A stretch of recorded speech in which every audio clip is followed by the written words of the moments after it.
Dive right into this. Welcome to today's Explainer. Today, we're not just observing the wild from a distance, we're stepping directly into it. We're completely dissolving that boundary between you and the subject, and we're going to explore the ultimate journey of survival, your life as a wild tiger. So, get ready. We're taking a journey through dense jungles, thick bamboo forests, and literally freezing snowy mountains. We're going to examine the stealth, the survival, and honestly, the profound loneliness of what it means to be reborn into the wild. Picture this. The shadows are deep. The air is thick. You move silently through the jungle. You lock your eyes on your prey through the tall grass. It's this hushed, intense reality. You've got to master patience, stealth, and this incredible latent power. You can actually feel that primal anticipation of a predator just waiting for the absolute perfect moment to strike. But, you don't just start out with this kind of terrifying mastery. No way. To truly understand this journey, we have to go all the way back to the very beginning. Now, what's really interesting here is the sheer vulnerability of your beginning. I mean, we usually think of tigers as these invincible apex predators, right? But your story actually begins in total helplessness. You're born tiny, completely blind, and totally dependent, hidden deep inside a dark den surrounded by thick vegetation. Just imagine the claustrophobia and uncertainty of those first few moments. You're just a fragile spark of life in a massive, indifferent forest, guided by literally nothing but an acute sense of hunger and the frantic scrambling of your brothers and sisters. And this brings us to a really stark contrast that defines your early life. On one side, you have the profound, glowing warmth and absolute safety of your mother. She is your entire world, providing milk, warmth, protection, the whole shebang. But on the other side, just beyond the earthy, looming shadows of your den lies the immense danger of the wilderness. There are much stronger predators out there, and this constant fear of the unknown hangs over every single moment. You rely completely on your mother's stealth and strength to keep the dangers of the outside world from breaching your safe haven. Well, you can't stay hidden forever. Let's move forward and see how this builds, as your playful curiosity slowly morphs into deadly survival skills. It starts small. Step 1. You're playing with your siblings, practicing stalking insects in the grass to kind of sharpen those reflexes.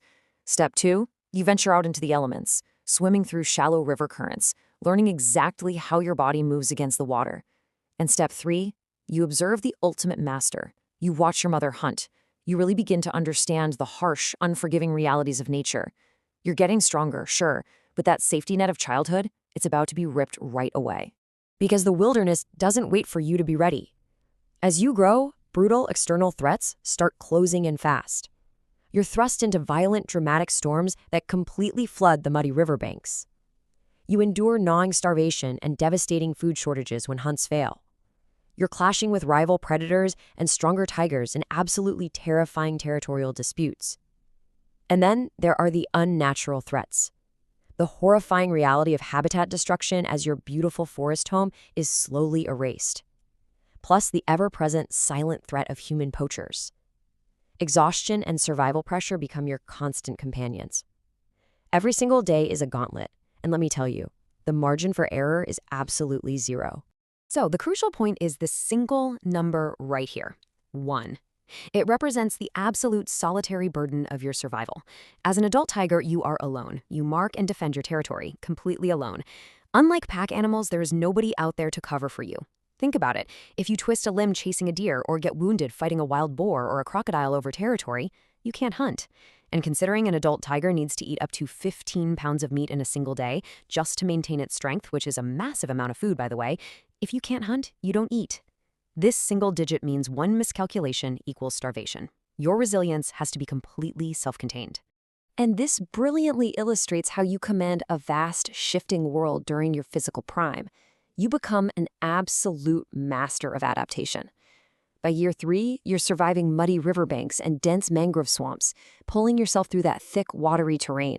By year 5, you are the undisputed ruler of the misty bamboo forests, silently stalking deer and defending your turf from rivals.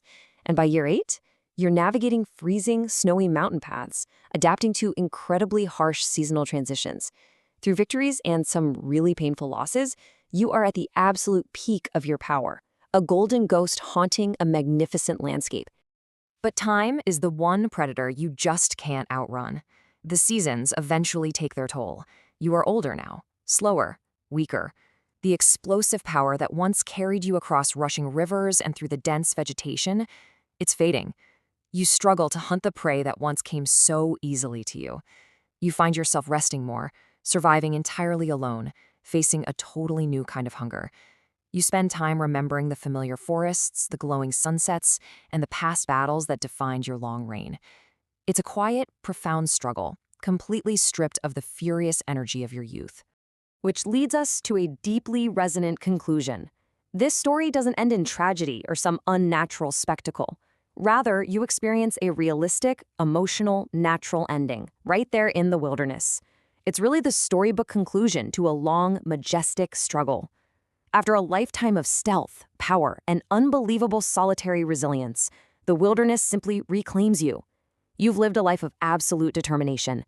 And now, the journey reaches its quiet, inevitable close, right amidst the deep greens and rich orange tones of the very forest that birthed you. So, after experiencing every brutal struggle, every terrifying storm, and every silent victory in the moonlight, we're left with a truly vital question. What legacy do your golden stripes leave behind in the vanishing wild? As habitats shrink and our world rapidly changes, understanding this fragile, majestic life is absolutely more critical than ever. Thank you so much for joining me on this explainer. I'm going to leave you to ponder that legacy.